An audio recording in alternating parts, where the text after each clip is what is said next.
जय श्री राम, जय जय श्री राम। आज के YouTube पॉडकास्ट में आप सभी का स्वागत है। आज मैं आपको भगवान श्री राम की जन्म कथा सुनाने जा रही हूँ। दशरथ अयोध्या नगरी के राजा थे। वे एक महान और न्यायप्रिय राजा थे। उनकी 3 रानियां थीं, कौशल्या, कैकई और सुमित्रा। महाराजा दशरथ को पुत्र प्राप्ति की इच्छा थी। उन्होंने अनेक यज्ञ और दान पुण्य किए। राजा दशरथ ने ऋषि मुनियों से आशीर्वाद प्राप्त किया। ऋषि वशिष्ठ ने उन्हें पुत्र प्राप्ति यज्ञ करने को कहा, तो राजा ने एक भव्य यज्ञ का आयोजन किया और यज्ञ में शामिल होने के लिए सभी विद्वान ऋषि मुनियों और विद्वानों को आमंत्रित किया। यज्ञ के सफल समापन के बाद पंडितों और ब्राह्मणों को उपहार देकर विदा किया गया। यज्ञ पूर्ण होने पर ऋषि मुनियों ने यज्ञ की अग्नि से निकली एक अद्भुत खीर राजा दशरथ को दी। राजा दशरथ ने खीर अपनी 3 रानियों को समान रूप से बांटी। इस प्रसाद को ग्रहण करने के पश्चात 3 रानियां गर्भवती हो गईं।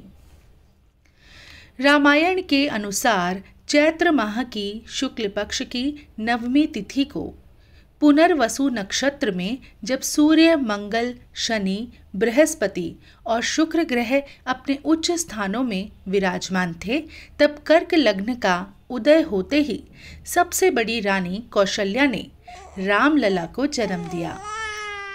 रामलला के जन्म होते ही अयोध्या राज्य में अपार खुशी और उल्लास का माहौल छा गया।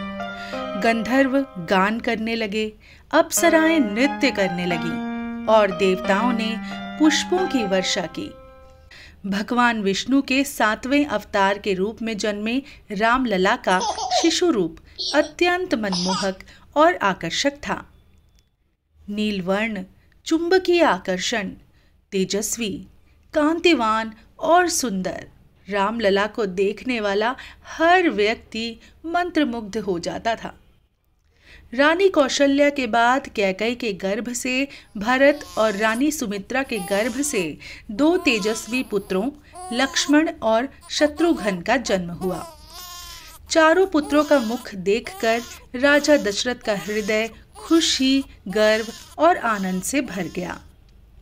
गोस्वामी तुलसीदास जी राजा दशरथ की इसी खुशी का वर्णन करते हुए रामचरितमानस में लिखते हैं, दशरथ पुत्र जन्म सुनि काना, मानहु ब्रह्मानंद समाना। परम प्रेम मन पुलक शरीरा, चाहत उठन करत मति धीरा।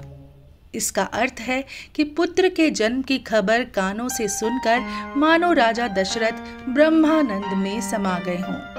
उनके मन में अतिशय प्रेम है, शरीर पुलकित हो गया है, वे बुद्धि को धीरज देकर उठना चाहते हैं। तो ये थी राम जन्म की कथा। अगली कथा में मैं आपको बताऊंगी कि रामलला के जन्म के बाद कैसे आनंद मग्न हो गई थी अयोध्या। ये पॉडकास्ट आपको कैसा लगा हमें कमेंट में ज़रूर बताएं। अगर आपको ये कथा अच्छी लगी हो तो लाइक और सब्सक्राइब ज़रूर करें। साथ ही कमेंट्स में बताएं कि आप आगे किस तरह की पौराणिक कहानियाँ सुनना चाहते हैं। जय श्री राम।